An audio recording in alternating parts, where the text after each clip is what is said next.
Star Wars Jedi. Survivor packs a slew of features into one safe package, while its story fails to reach the same highs as Fallen Order. In 2019, Respawn Entertainment and EA launched Star Wars Jedi: Fallen Order, a game that mixed Uncharted-like platforming, Souls-like combat, and Metroid-style exploration with a love for the Star Wars franchise. 3 years later, Star Wars Jedi: Survivor returns fans to a galaxy far, far away as they once again take on the role of Cal Kestis in a sequel that promises to be both bigger and better. Jedi.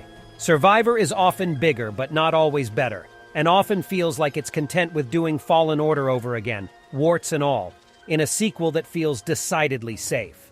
That's not to say Star Wars Jedi: Survivor hasn't built on top of the solid foundation that was Fallen Order. It certainly expands where it needs to in terms of gameplay mechanics and world exploration to feel fresh enough. It's just that Survivor still can't find an identity within its various mechanics, and fails to reach the same storytelling benchmark that Fallen Order set. For what it is, Jedi, Survivor is an expanded Fallen Order in every sense. But for what a sequel should be, Survivor feels like it lacks imagination, and is trying to get away with the same problems and shortcomings that its predecessor had. What is immediately apparent from the start of the game is how Star Wars Jedi Survivor has so much love for the Star Wars franchise and practically bursts at the seams with it. From the game's triumphant John Williams-inspired soundtrack, to the side-swipe screen transitions to the beautiful environments with meticulously crafted assets, everything here screams Star Wars. In gameplay, there are some moves that are ripped straight out of the kits of some of the galaxy's most famous Jedi and Sith, which Cal integrates into his own sword-fighting style. The fan service is all here for those who crave that from a Star Wars game. Much like how Fallen Order dove into the more ancient and esoteric history of the Jedi during the time of the Old Republic, Survivor explores the history of the High Republic when the Jedi Order was in a period of turmoil and transition. Instead of the dark and archaic Old Republic temples filled with stone monoliths and dingy lighting, Survivor takes Cal through High Republic-era temples that have a more grandiose and imposing look. These temples look more like ornate ancient Greek pantheons rather than the Neolithic temples of old, and they are often a joy to explore.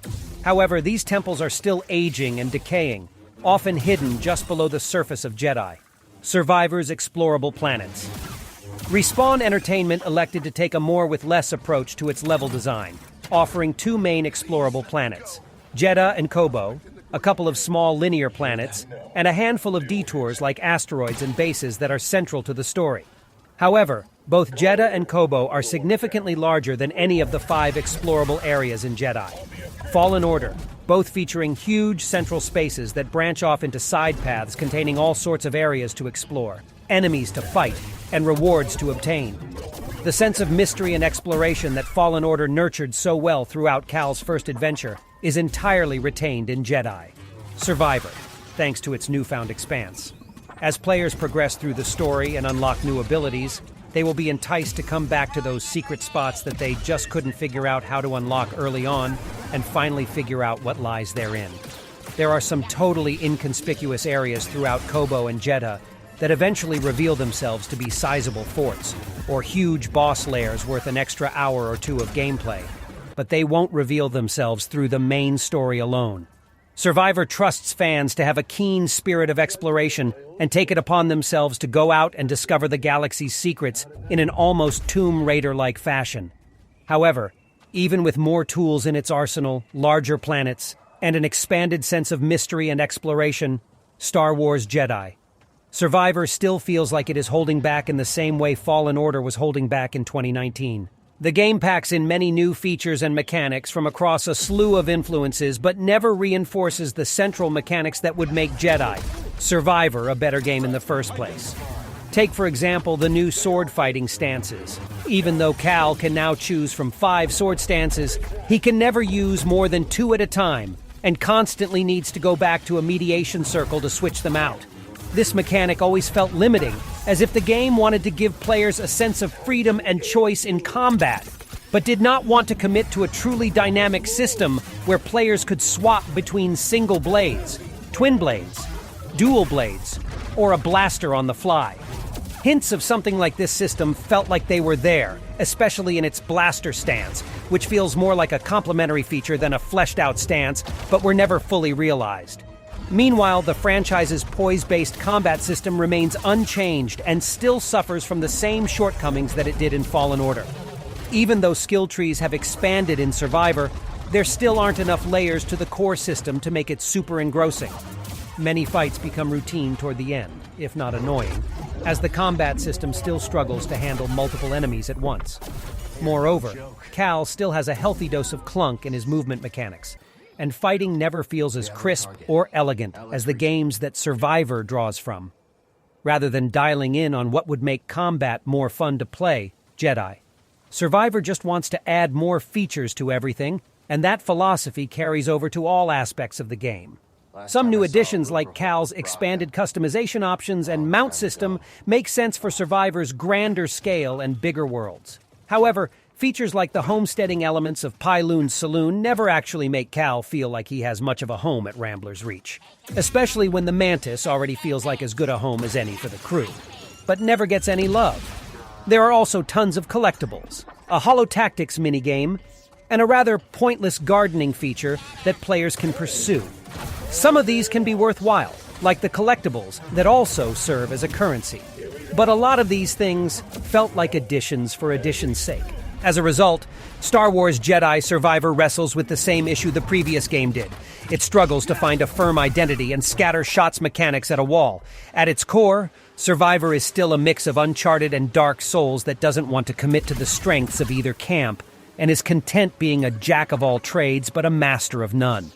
That's not to say what is here is bad. Survivor is still good fun, but often feels bland with multiple missed opportunities.